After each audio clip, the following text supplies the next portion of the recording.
10 की जो बोर्ड परीक्षा होने वाली है 2023 उसके लिए मॉडल पेपर है ये, और ये मॉडल पेपर आपके जो संजीव की डेस्क वर्क आती है उसका तीसरा मॉडल पेपर है। तो आइए इस वीडियो को हम शुरू करते हैं और आपके जो अति महत्वपूर्ण प्रश्नों को देख लेते हैं। ये आपका संजीव की जो डेस्क वर्क आती है उसका हम तीसरा मॉडल पेपर इसमें सोल्व करेंगे। तो ये आपके पूरा 80 नंबर का आपके पेपर होगा इस बार, और समय जो मिलेगा आपको 3.25 घंटे का समय मिलेगा। सबसे पहला प्रश्न जो है आपके पहला ऑब्जेक्टिव टाइप का क्वेश्चन आएगा, उसमें आपके 12 प्रश्न आएंगे अवसद वाले।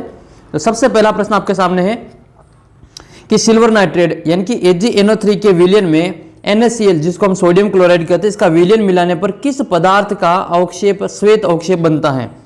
तो ये जो श्वेत अवक्षेप बनता है वो सिल्वर क्लोराइड का बनता है। इसका आंसर हो जाएगा सेकंड वाला ऑप्शन AgCl, सिल्वर क्लोराइड का इसमें अवक्षेप बनता है। नेक्स्ट है चींटी के डंक में कौन सा अम्ल पाया जाता है। तो चींटी के डंक में मेथेनोइक अम्ल पाया जाता है। फर्स्ट ऑप्शन इसका मेथेनोइक अम्ल। नेक्स्ट है तीसरा प्रश्न, सबसे कठोर प्राकृतिक पदार्थ कौन सा है। ग्रेफाइट, हीरा, लिथियम, गैलियम। तो इसमें से जो सबसे कठोर प्राकृतिक पदार्थ है वो हो जाएगा आपका ये हीरा, जो कि कार्बन का अपरूप होता है, ये सबसे कठोर पदार्थ होता है। और गैलियम, सीजियम ये तो सबसे ये कम गलनांक कम होता है, तो आपके जो हथेली पर रखने पर पिघल जाते हैं। नेक्स्ट है शरीर में समन्वय किसके द्वारा होता है। तो रुधिर परिवहन तंत्र, तंत्रिका तंत्र, अंतःस्रावी तंत्र, अंतःस्रावी तंत्र और तंत्रिका तंत्र किसके द्वारा है जो इसमें आपके समन्वय होता है। तो इसका आंसर हो जाएगा आपके द वाला ऑप्शन, ठीक है, तंत्रिका तंत्र और अंतःस्रावी तंत्र। ये ट्राइबोलाइट क्या है। तो ट्राइबोलाइट जो होता है वो एक जीवाश्म होता है, वो भी अकशेरुकी जीवाश्म होता है। सही आंसर हो जाएगा अकशेरुकी जीवाश्म। अगला प्रश्न है कि किसी समतल दर्पण पर प्रकाश की किरण अभिलंबवत आपतित होती है तो परावर्तन कोण का मान कितना होगा। तो इसका जो आंसर आएगा आपके 0 डिग्री आएगा। देखो जैसे इसमें को हम समझ लेते हैं, ये कोई समतल दर्पण है, ये इसका अभिलंब है। अब कोई ये जो प्रकाश की किरण इस जो अभिलंब दे रखा है, ये वाला अभिलंब इसके ऊपर आपतित हो रही है, तो इसका आपतन कोण का मान 0 होगा, तो परावर्तन कोण का मान भी 0 ही होगा, क्योंकि कोण I बराबर कोण R होता है। तो इसका आंसर आ जाएगा आपके 0 डिग्री। फिर मानव में निषेचन की क्रिया कहाँ संपन्न होती है। गर्भाशय, अंडाशय, वृषण और अंडवाहिनी। तो इसका जो सही आंसर है वो हो जाएगा आपका अंडवाहिनी, द वाला ऑप्शन इसमें सही हो जाएगा। फिर प्रकीर्णित प्रकाश का वर्ण निर्भर करता है। तो प्रकीर्णित जो प्रकाश होता है उसका वर्ण किस पर निर्भर करता है। तो उसका वर्ण जो निर्भर करता है प्रकीर्णन करने वाले कणों के आकार पर। नेक्स्ट क्वेश्चन 9वां है, विद्युत धारा के तापीय प्रभाव का उपयोग किसमें नहीं होता है। किसमें नहीं होता है। तो देखो विद्युत हीटर में, विद्युत इस्त्री में, विद्युत बल्ब में और विद्युत पंखे में किसमें इसमें से विद्युत धारा का जो तापीय प्रभाव उसका प्रयोग नहीं हो रहा है। तो इसका द वाला ऑप्शन हो जाएगा। इसमें विद्युत पंखे में जो तापीय प्रभाव का प्रयोग नहीं होता है। फिर आपका अगला प्रश्न है कि धूप में रखे सौर सेल से कितनी विद्युत उत्पन्न हो सकती हैं। तो धूप में रखे विद्युत सेल से जो 0.7 वोल्ट की जो विद्युत उत्पन्न हो सकती है। इसका आंसर हो जाएगा अ वाला ऑप्शन। आहार श्रृंखला में कितनी ऊर्जा एक पोषी स्तर से दूसरे पोषी स्तर पर स्थानांतरित होती है। तो इसका आंसर हो जाएगा आपके 10%, केवल 10% ऊर्जा ही स्थानांतरित होती है। कुल्ह, ये महत्वपूर्ण है, ये कुल्ह वाला। कुल्ह कौन से प्रदेश में नहर सिंचाई परियोजना है। तो इसका आंसर हो जाएगा आपके हिमाचल प्रदेश। देखो ये तो आपके हो गए 12 प्रश्न, ठीक है। अब इन आपको क्या करना है, इन 12 ही प्रश्नों का उत्तर इस प्रकार से एक टेबल बना लेनी है और यहाँ पर आपको लिख लेना। जैसे पहले में ब सही तो इसमें ब लिखोगे, दूसरे में अ सही तो इसमें अ लिखोगे, तीसरे में ब सही तो इसमें ब लिखोगे, चौथे में द सही है तो इसमें द लिखे। इस प्रकार से आपको इसमें पूरी टेबल को इसमें भर देना है।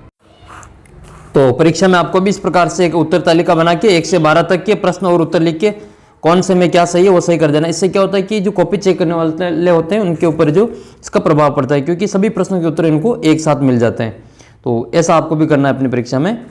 तो सबसे अब आपका जो दूसरा प्रश्न है वो देख लेते हैं। दूसरा प्रश्न आपके सामने है जिसमें आपको रिक्त स्थानों की पूर्ति करनी। इसमें आपके टोटल 6 क्वेश्चन आएंगे, एक नंबर का, एक नंबर के 6 क्वेश्चन आएंगे। तो 1 × 6 कितने हो जाएंगे, टोटल आपके 6 नंबर हो जाएंगे। इसका पहला प्रश्न देखो, कार्बन का वह अपरूप जिसमें कार्बन के परमाणु फुटबॉल के रूप में व्यवस्थित होते हैं। तो फुटबॉल की जैसे आकृति किस कहते हैं, इसको हम बक मिनिस्टर कहते हैं, बक्की बाल कहते हैं। उसका नाम आपको लिखना है, या तो यहाँ हो जाएगा आपका फुलरिन। क्या होगा यहाँ पे आपको लिख लेना है, यहाँ पे फुलरिन। कार्बन के 3 अपरूप होते हैं, मतलब क्रिस्टलीय अपूर्व 3 होते हैं, हीरा, ग्रेफाइट और फुलरिन।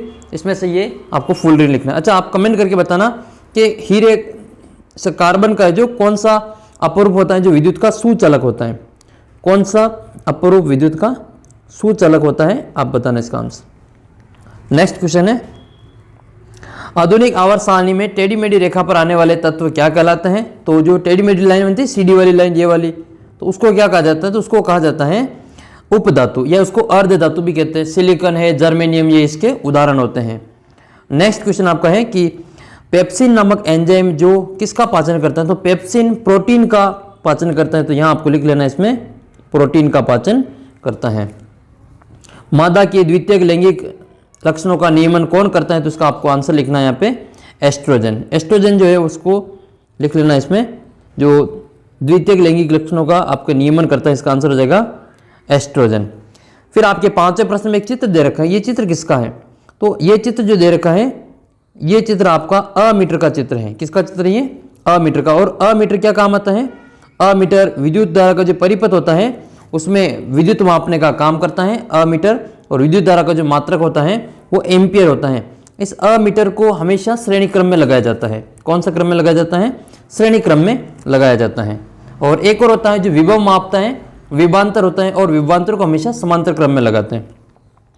वह युक्ति जो, अगला प्रश्न है ये, वह युक्ति जो परिपथ में विद्युत धारा के प्रवाह को उत्क्रमित कर देता है उसको दिक् परिवर्तन कहते हैं। दिशा परिवर्तन करने वाला कहते हैं उसको दिक् परिवर्तन कहा जाता है। ये तो हो गया आपके 6 प्रश्न अबसद वाले। इसमें आपका प्रोटीन हो जाएगा, उपधातु है इसमें, और इसमें आपका फुलरिन है। अब आपका अगला प्रश्न जो है इस प्रकार है, तीसरा प्रश्न। अब तीसरे प्रश्न में क्या होगा? तीसरे प्रश्न में वापस आपके 12 ऑब्जेक्ट, ये वन लाइनर होंगे, तो 12 × 1 बराबर टोटल 12 नंबर हो जाएंगे। कुल मिला के आपके 12 तो अबसद है, 6 रिक्त स्थान है, और 12 वापस वन लाइनर है, तो टोटल आपके हो जाएंगे 30 नंबर वन लाइनर के रूप में। छोटे छोटे उत्तर लिखने हैं और 30 नंबर आपको मिलेंगे। तो सबसे पहला प्रश्न देख लेते हैं आपके इसमें, अति लघुतरात्मक प्रश्न का ये पहला है कि वह अभिक्रिया लिखिए जिसका उपयोग श्याम श्वेत फोटोग्राफी में, ब्लैक एंड व्हाइट जो फोटोग्राफी की जाती है उसमें इसका उपयोग किया जाता है। श्याम श्वेत फोटोग्राफी में उपयोग किसका करते हैं? तो इसमें प्रयोग किया जाता है वो आपके सिल्वर ब्रोमाइड, ठीक है, सिल्वर ब्रोमाइड का प्रयोग किया जाता है। इसको सूर्य के प्रकाश में रखेंगे तो सिल्वर और ब्रोमाइड में अलग अलग हो जाता है, तो ये आपको अभिक्रिया यहाँ पे लिख लेनी है।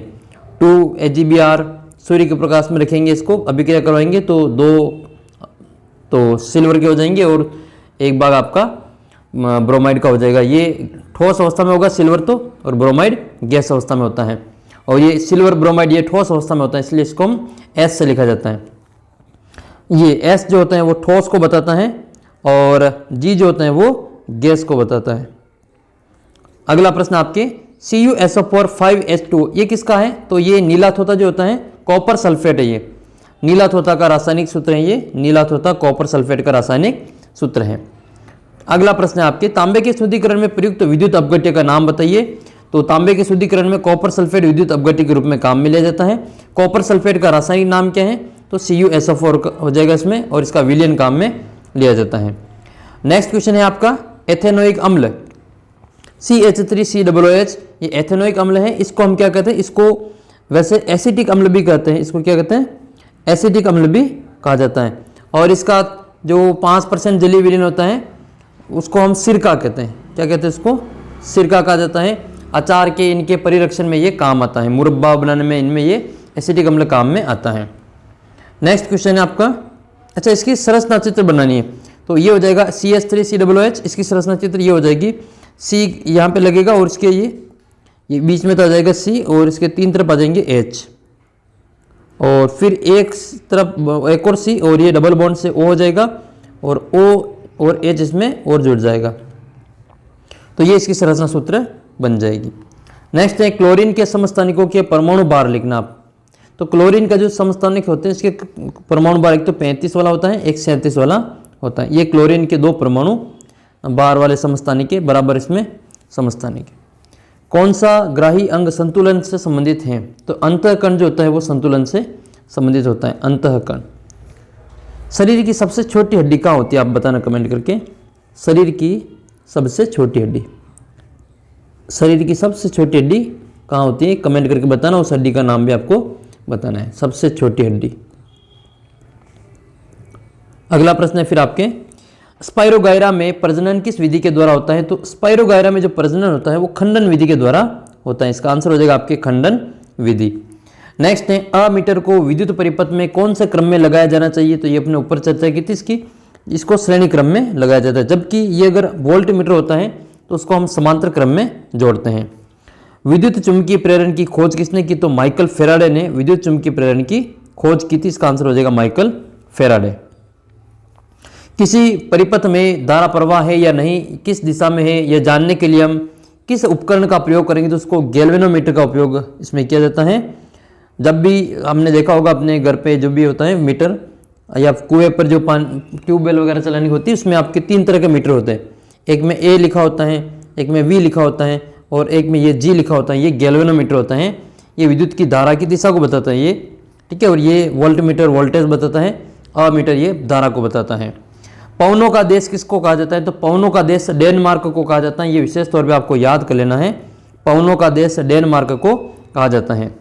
रेफ्रिजरेटर में किस रसायन का उपयोग किया जाता है? तो CFC, जिसका पूरा नाम क्या होता है? क्लोरोफ्लोरोकार्बन होता है, इसका प्रयोग किया जाता है।